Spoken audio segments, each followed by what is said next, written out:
é um cara, eu não caio nesse papo que os zumbis falam, ele tinha escravos, então cara, todo mundo tinha escravos. Então não vem com esse papo assim de, o zumbi era um monstro porque ele tinha escravos. Não, isso aí é anacronismo da nossa parte, né? Falar dessa forma. Mas o Zumbi dos Palmares é uma figura mitológica. Ninguém sabe quem foi esse negrão, assim. Só que criou-se em torno dele todo um mito pra que, de certa forma, pudesse ser reescrita a história de uma liderança negra, porque se tu olhar hoje a história do Zumbi dos Palmares, a forma como ele é retratado, cara, ele é quase um marxista. Então tu pensa, porra, Zumbi dos Palmares era marxista. Como é que... Pô, Palmares estava adiantado, né, pra ter acesso às ideias de Marx, porque ele é uma figura que foi criada pelo movimento negro, foi uma figura fabricada pelo movimento negro. Daí você pega ali os principais abolicionistas: Luiz Gama, José do Patrocínio, André Rebouças. Ninguém fala desses caras. Por quê? Porque todos eles tinham um viés que hoje a esquerda consideraria fascista. Eles eram conservadores. Eles eram conservadores, liberais ou conservadores, né? Tem diversas teses legais. Né? Por exemplo, Rebouças, ele tinha um plano de fazer a reforma agrária. Olha só que bacana. Fazer uma reforma agrária só com sob uma perspectiva mais liberal da coisa, né? Não essa coisa de sair distribuindo terras, lá vão ter, mas que, de certa forma, houvesse uma transição de produção entre os senhores e os ex-escravos. Né, que de certa forma assim o negro conseguiria se estabilizar dentro da sociedade brasileira. É uma tese bem bacana.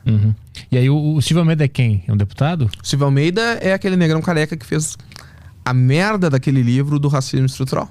É o ministro dos direitos humanos. Cara, assim, ó, eu custo.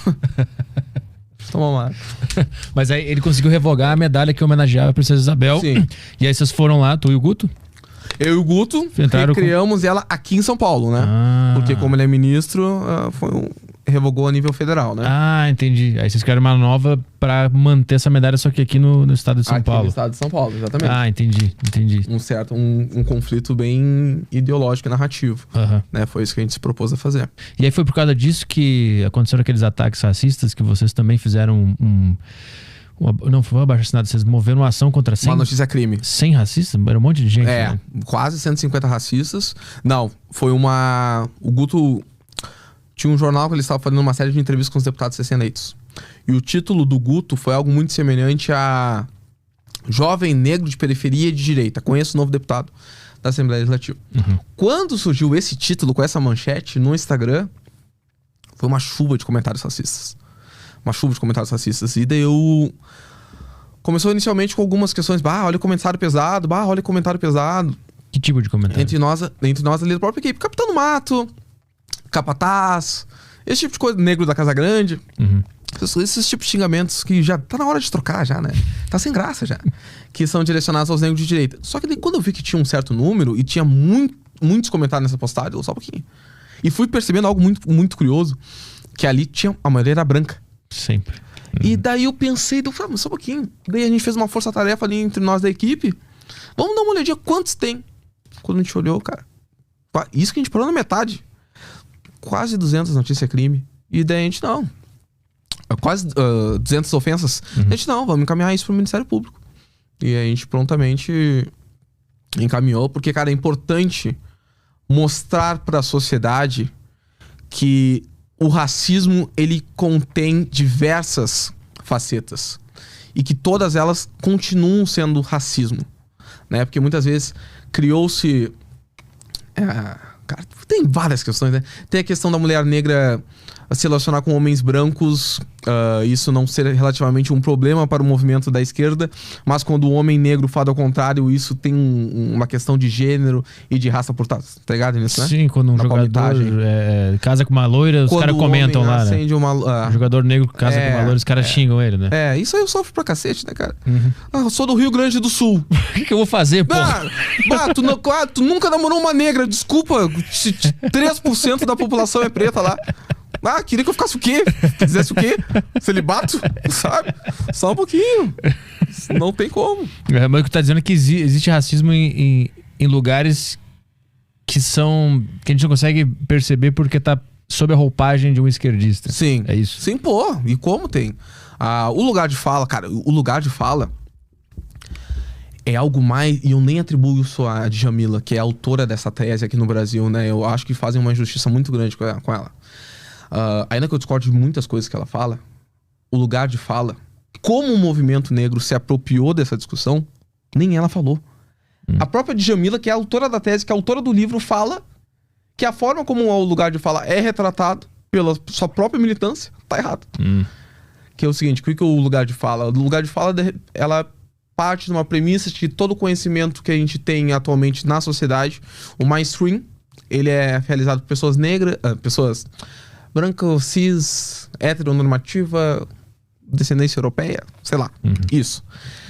E que é importante que outras pessoas sejam ouvidas durante a construção do processo de conhecimento. Todo mundo concorda com isso. Todo mundo concorda que, pô, bacana que tem esse escritor europeu. Vamos trazer uma perspectiva sobre o mesmo assunto sobre um escritor africano, né? Ou sul-americano, etc. Então, basicamente, ela busca trazer um debate mais plural para os mesmos temas, né? Show de bola, show de bola. Como o movimento negro adotou esse tipo de narrativa? Cala a boca porque você é branco. Então, eles utilizaram uma forma de silenciar para que outras vozes fossem ouvidas. Né? Tem aquela frase... Como é que é aquela frase, cara? Tem a senzala surta quando... A casa grande surta quando a senzala aprende a ler. Só que tem mais uma. Quando a senzala fala, a casa grande fica quieta. Então, cara... E outra coisa que é muito engraçada é que todas as argumentações deles remetem ao tempo da escravidão. Você já reparaste nisso? Todas as associações dele, tanto para xingamento contra negros de direita, quanto para construção de políticas públicas, sempre associa ao período da escravocrata. É verdade. Então é uma forma de permanecer com a cabeça sempre presa a esse período, assim, né? É uma galera que tem muita dificuldade de alcançar a alforria, né? Por isso que a gente usa o termo senzala ideológico. Precisamos combater a senzala ideológica. O que é senzala ideológica?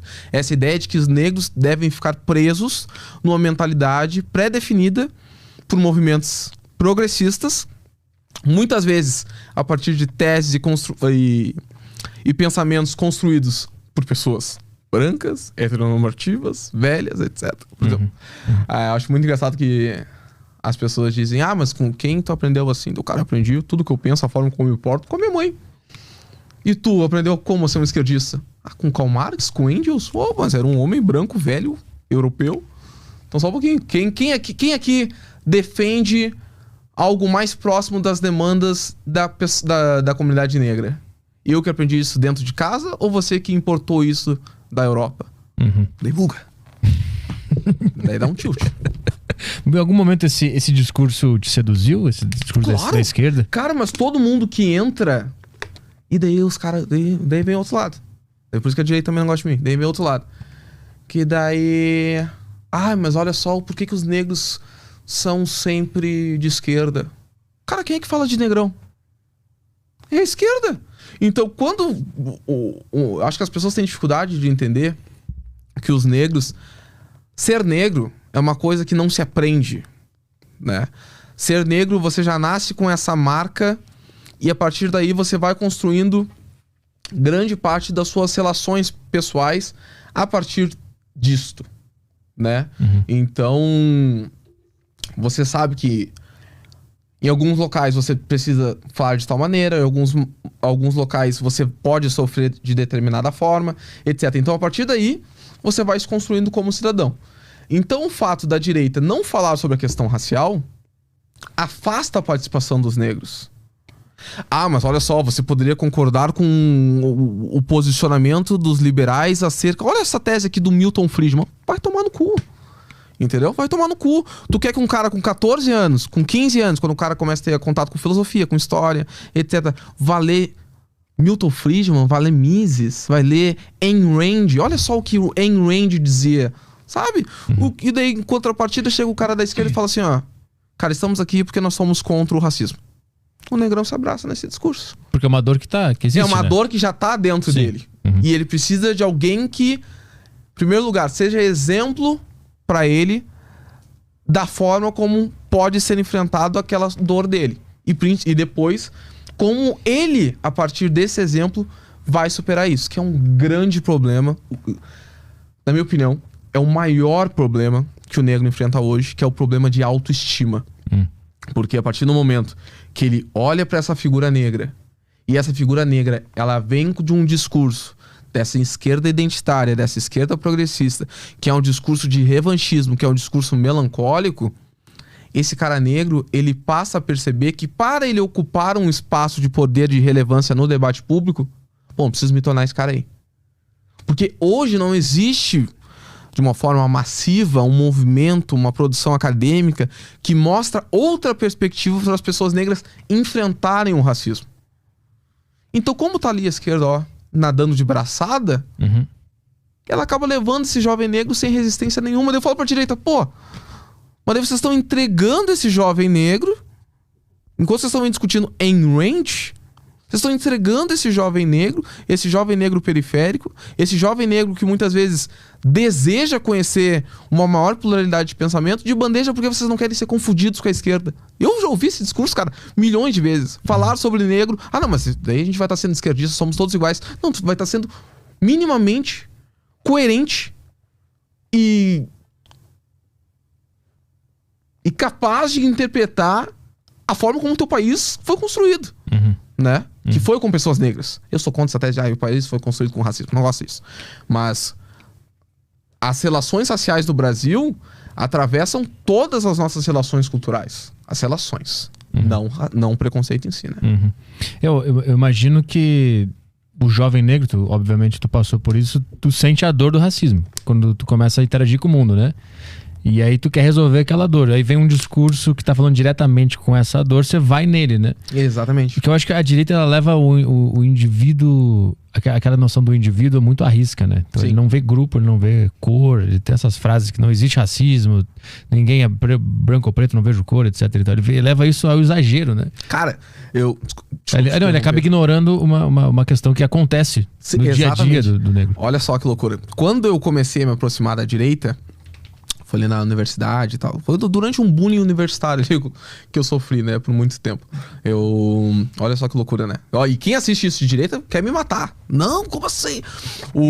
Eu comecei a pensar um pouco mais à direita e sobre outras perspectivas quando o Dória assumiu aqui em São Paulo.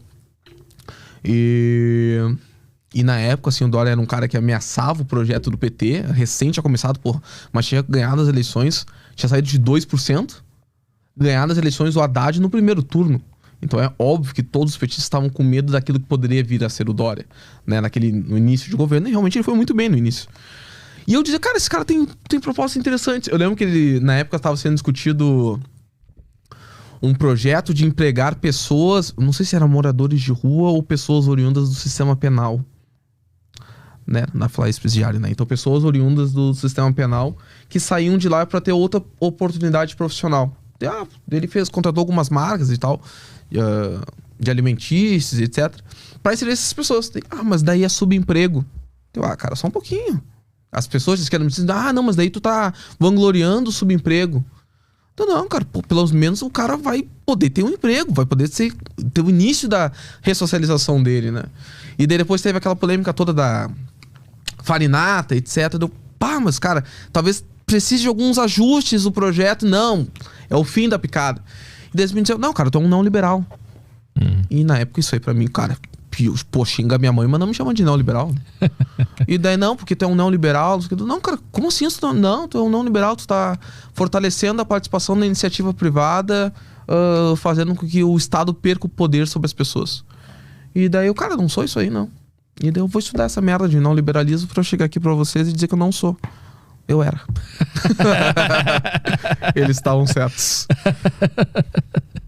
Mas como é que faz pra combater o racismo sem esse revanchismo que tu mencionou, que vem pautado por esses movimentos? Cara, parte de um pressuposto de autoestima, que nem eu falei antes. Autoestima, confiança, vontade. E eu não quero dizer que isso aqui é meritocracia, tá? Eu acho que a meritocracia tem que se voltar pro debate político, que foi totalmente exterminada, mas de uma forma diferente. Não aquela meritocracia da utopia. Eu sempre falo, a esquerda tem um problema, que é tratar a igualdade, e a direita tem um problema, que é a meritocracia.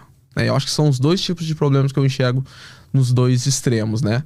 Só que a meritocracia, de dizer que você vai colher os frutos do seu próprio mérito, dada um arcabouço mínimo de oportunidades, Acho que ela tem que voltar a ser trazida pro Brasil.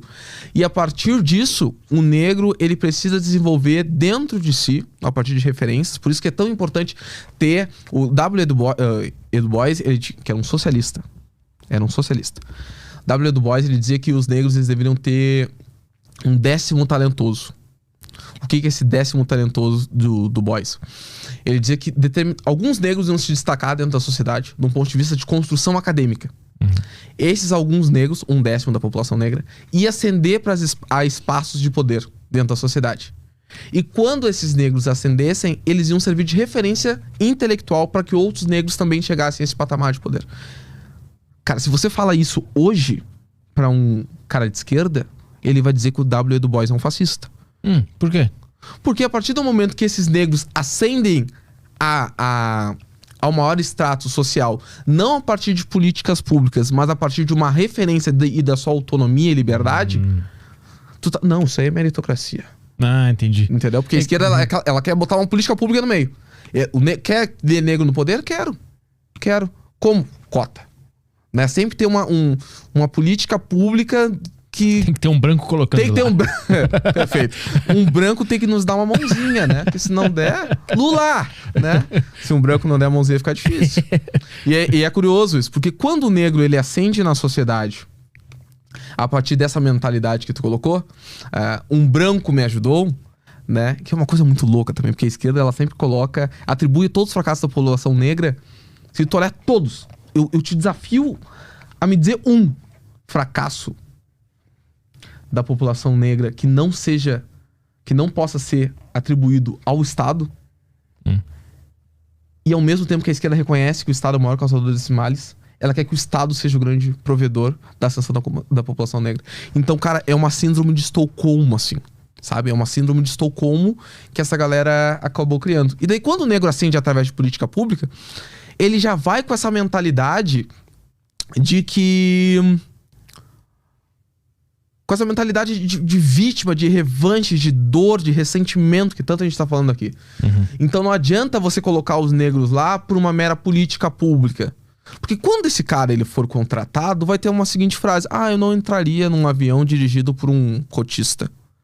Eu concordo com essa frase? Não. Mas foda-se o que o Jota concorda. A sociedade, ela é assim. Então quando o negro ele se deparar com essa realidade, o que ele vai fazer? Vídeo, olha só, sofri racismo. Cara, isso não adianta, isso não sensibiliza as pessoas, isso não muda a concepção das pessoas. Antigamente, quando você via um negro numa posição de poder, são raras as pessoas que eram racistas quanto a isso. Claro, poderia ter o preconceito natural de estranhamento. Tipo, como assim um negrão médico? Mas tinha um respeito intelectual, um respaldo intelectual por esse negro. Eu reparo hoje em dia que com as cotas raciais isso virou algo meio banal. Tá, mas o negro chegou lá ajudado. Sim. Isso é muito prejudicial. Eu já participei de entrevistas de emprego. Não agora, te amo, chefe. Mas já participei de entrevistas de emprego que muitas vezes as pessoas me falam: pô, que legal, hein? Daí eu olhei, legal o quê? Pá! Legal, essa oportunidade aí. E daí eu olhei pro cara, tá, qual a oportunidade da vaga de emprego? Sim, não, que o governo tá dando agora, né, de vocês conseguirem chegar assim a esse patamar. Eu realmente não tinha entendido. Não, as cotas sociais do cara, mas eu nem não sei qual dele me olhou assim. Cara, isso é uma coisa que você não precisa ter vergonha.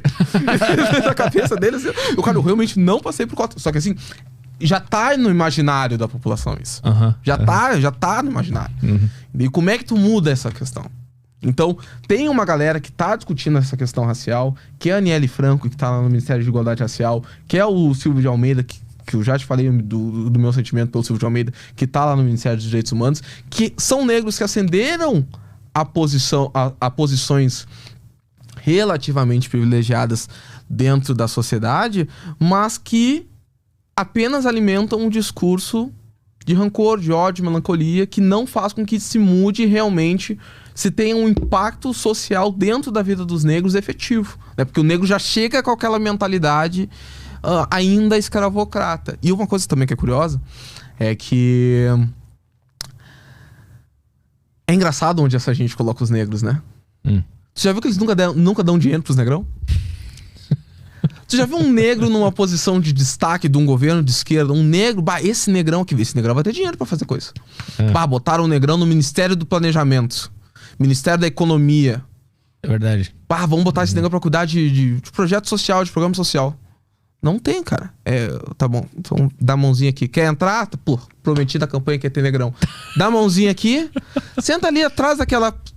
Corta essa parede aqui no meio, bota esse negrão atrás daquela parede, tá? Aonde bota umas 2 cadeirinhas aqui que sobrou do almoxerifado e bota ele lá pra discutir questão racial.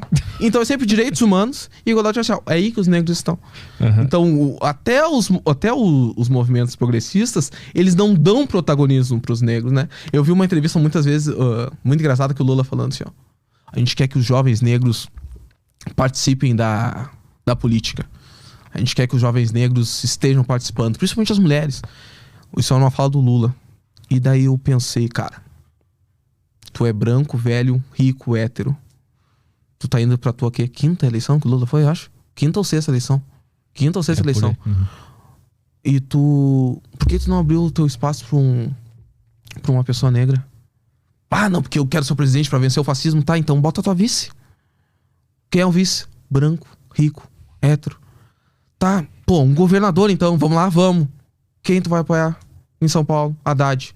Branco, rico, hétero. Então, assim, cara, é uma hipocrisia, assim, porque queremos dar poder para as pessoas negras, desde que a gente possa controlá-las. Né? É algo bem curioso isso, né? Tá falando de política, eu lembrei do Colares. Grande Colares, tá vivo?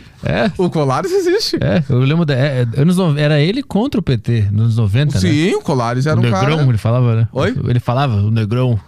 O Colares, cara, o Colares, ele era... Eu lembro que era fenômeno. Foda. E agora, sei lá quantos anos estão, mas deve estar com quase 100, cara. Ele e o Pedro Simão estão aqui. Estão disputando, ninguém quer subir primeiro, né? Ninguém...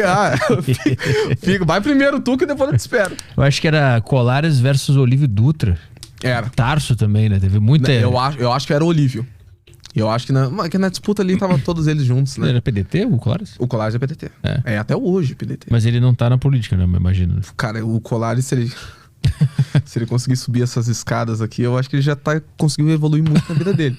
Candidato na política. Então, era uma figura marcante da política nessa Marcante. Pra te ver, um dos estados mais racistas tem um senador, que sempre é reeleito com uma quantidade muito considerável de votos, que é o Paulo Paim.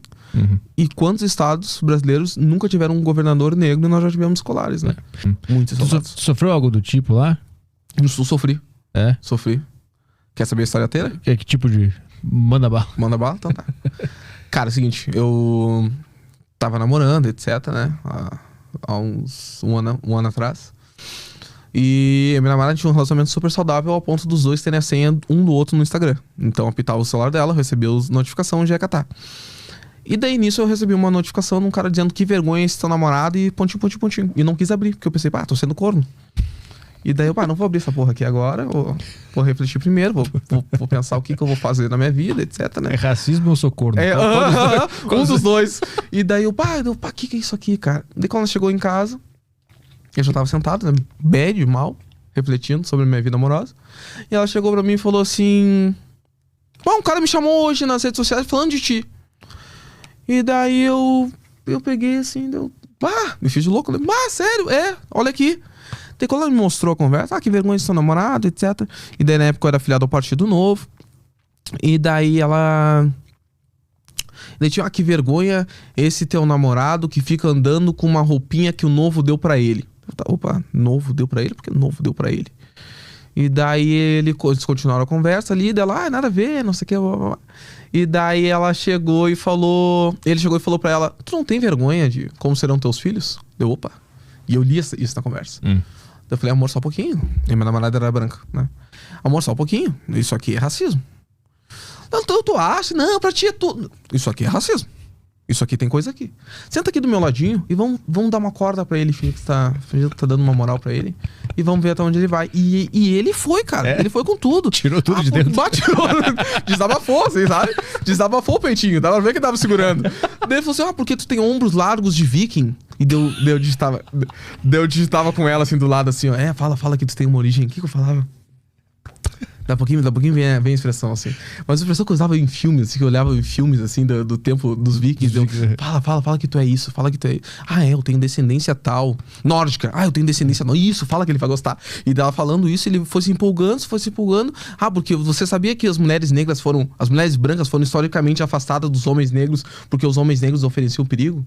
O negro pode não ser... Isso são frases literais, tá? O negro pode não ser um problema lá onde a natureza dá cabo deles. Ou seja, na África.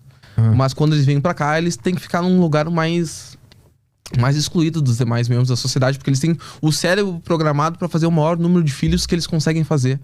Então, assim... daí tem a frase que ficou famosa, né? Que era do...